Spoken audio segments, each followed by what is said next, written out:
Hello dear crafters, this is Lolly. Today I'm going to show you how I made this really fun mermaid paperclip. So in our paperclip art group on Facebook, we have a monthly challenge, and this is actually for the November challenge, which was ocean. So what I'm using is this Lawn Fawn mermaid. It says Mermaid for You flip-flop at Lawn Fawn. So that's what I'm using, and I am using some distress inks, and I stamped one of those out, and I will give you a supply list under this video. You will need to click to expand that information to see all of it. I'm using an ink pad that can be used with alcohol markers, and that is Lawn Fundamentals.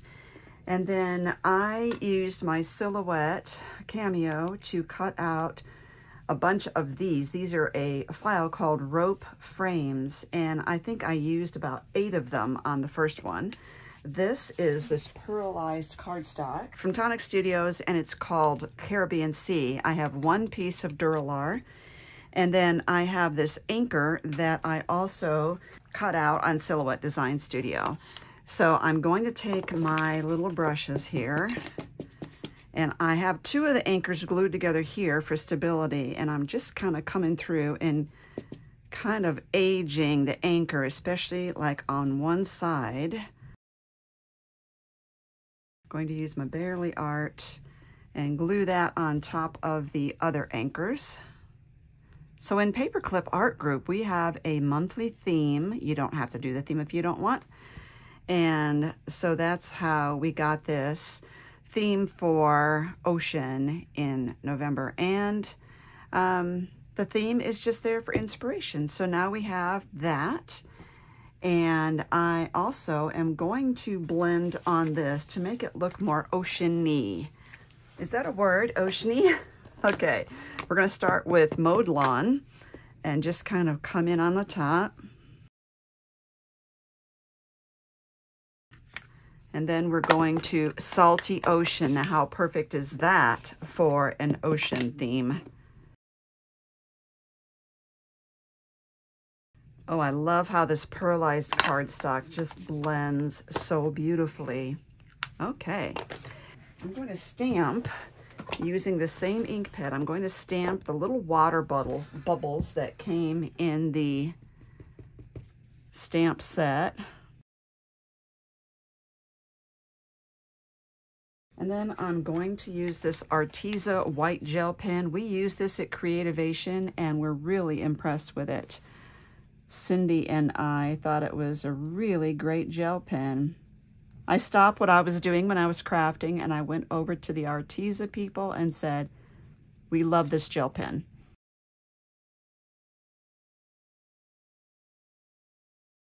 For her skin, I'm using E11 and E21 in the Copics.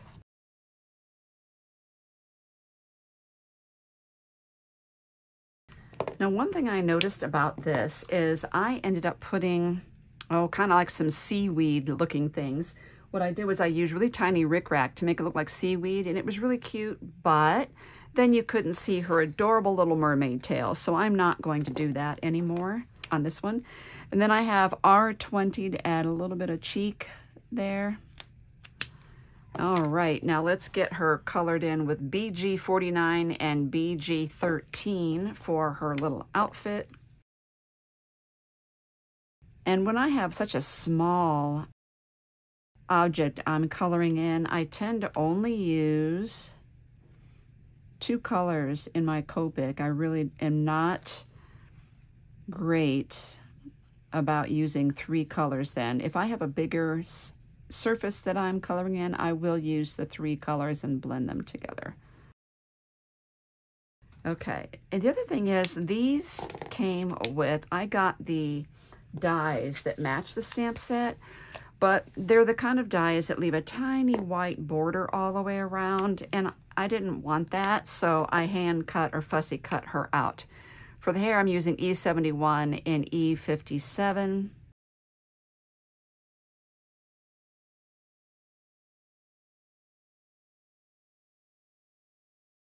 Are you intimidated by alcohol markers? It's something that takes playing with because it's not like coloring with regular markers. So let me know down below if you have that issue. And also look in this underneath this video, because what I'll do is I'll give you a link to my alcohol marker videos, and you'll see maybe some tips I give you there. So normally what I do is I do a dark and then I just kind of flick it out. I use the lighter color and flick that color into the rest of the work. She is done, and I will fussy cut her off camera. And there she is, and she couldn't be any cuter. So we are going to add her down here. And keep in mind that the rope frame will come around here. So this will kind of give me an idea of where that rope frame will be. So I don't put her all the way down, but I do want her high enough to see her. Okay, so what I do with these, it depends on the thickness of your cardstock. I want to build up a recessed area to hold my sequins. So I take all of these, I save one. Let's see what we have here, just out of curiosity. 10, that's a lot. I'm gonna hold one of those back. That looks deep enough. I am going to glue all of these together. And I just want to say, you know, do your best to line them up. Don't be hard on yourself, because it really is hard.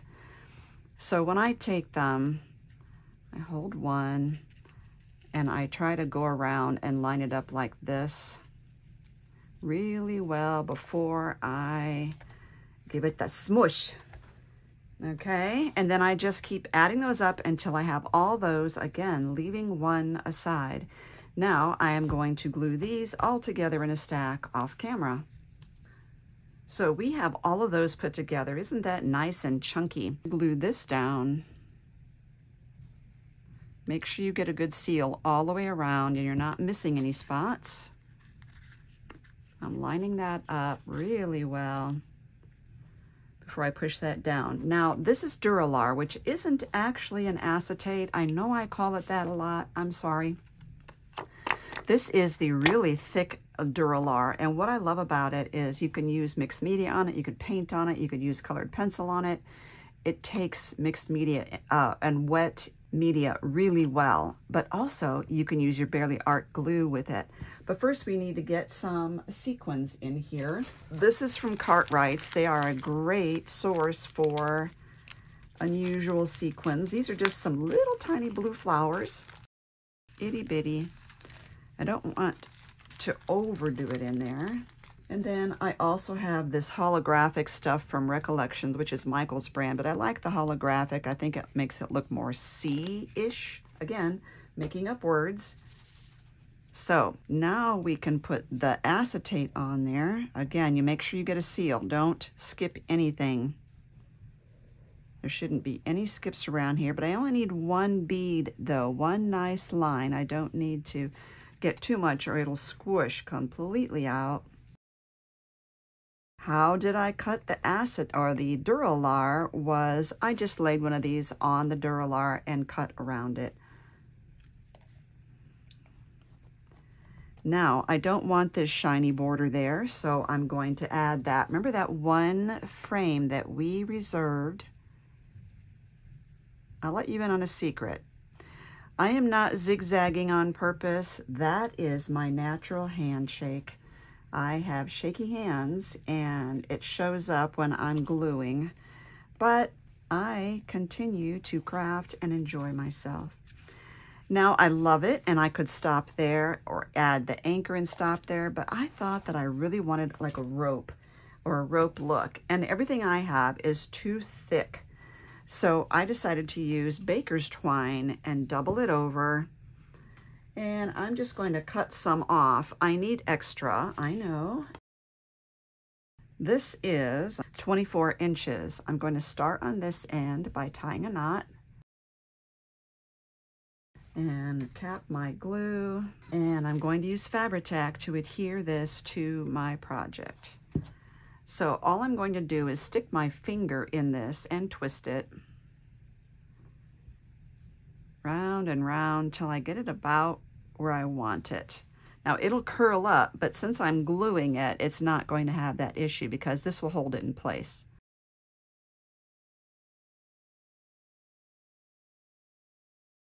It's got to hold it long enough for it to not unwind. Now you can put a little clamp on there if you want to hold it, which is what I am going to do. It did unwind a little more than I anticipated. Don't let go of your finger through that loop or you're going to have it unwind on you. Remember that these clamps are the only, and the glue is what's stopping it from unwinding. Keep your finger in that hold, in that loop. Come all the way down here. Now I'm going to clamp it again. I'm just going to move it actually. Now what I want to do is tie a knot. And the knot is not to stop it from unwinding. The knot is just for aesthetics. It's just to make it look cute. And down we go. And I didn't do a good job of knot placement, but I'm going to overlap. And then let go of this one. That is really fun. Now all I need to do is trim off that loop there and just have the end showing. Very adorable. Now if you have a loop that's just sticking up like this, just tack it down. Okay, now we just need to add a couple of things here. Let's get this on there, and because it is gluing onto this baker's twine, we're going to have to add Fabri-Tac. I'm looking basically where I need to add Fabri-Tac. Let's see if I did a good job. Very, very cute. I'm going to wait on putting these sequins on there, and these sequins I got are so fun. They are called Sea Craft Sequins in Tin, and I got it from Tuesday morning. So I'm going to open that though, just to get ready. Now, a couple things. I need a way to hang my paper clip. This is 1 1/4 by 3. I am going to score it to make it go around the paper clip better. And I'm going to score it at 1 1/2 and then one more notch on either side. It really doesn't matter. It's not going to fold perfectly in half because it doesn't need to, but I do need a paper clip. And one magically appears. So let's take this. If you want it to come on the right side of your page, put the long bar down here, slide that in there, kind of get that to fold on those edges. And we need to glue that. Okay, and I like to clip this right under the paper clip to get that a good adhesion right there. Now, while that is setting up, I am going to put something on the bottom of my project that will enable me to hang dangles from it. These are really fun, clear bezels.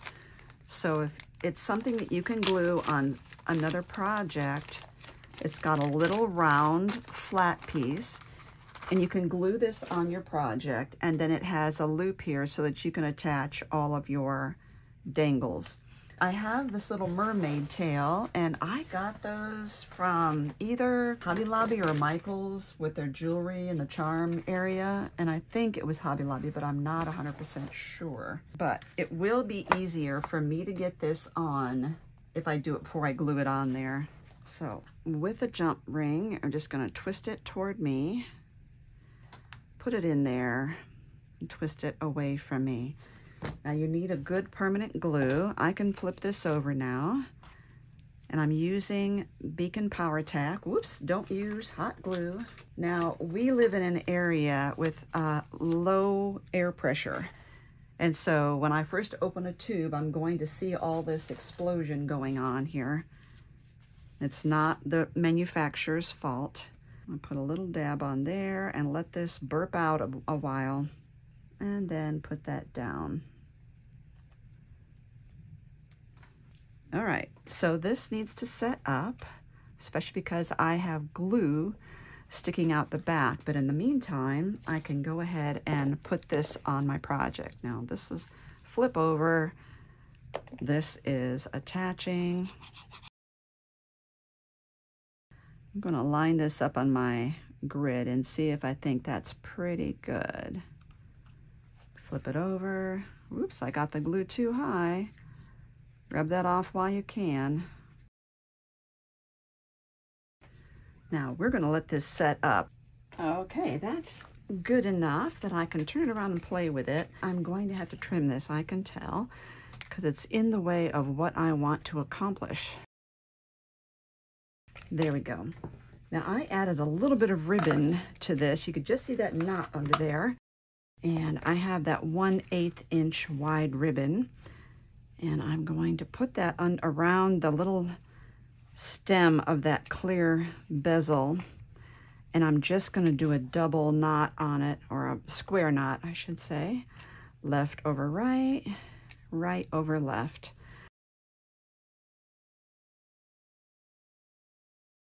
We've got all that. We're going to use one more ring in order for this to lie flat, because you see my ring is flat, this is flat. I need this to come in here and combine or join the two together.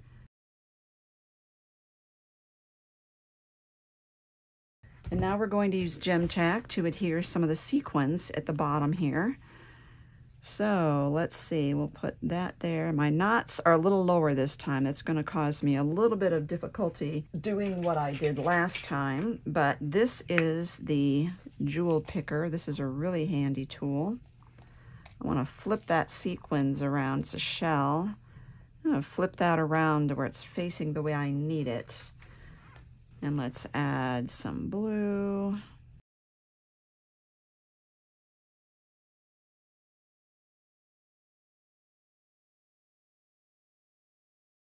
There we go. Thank you so much for watching. These are so fun. Make sure you look at those links down below and hit that subscribe button if you're not already subscribed. I have an entire playlist for you underneath this video to all of my paperclip creations.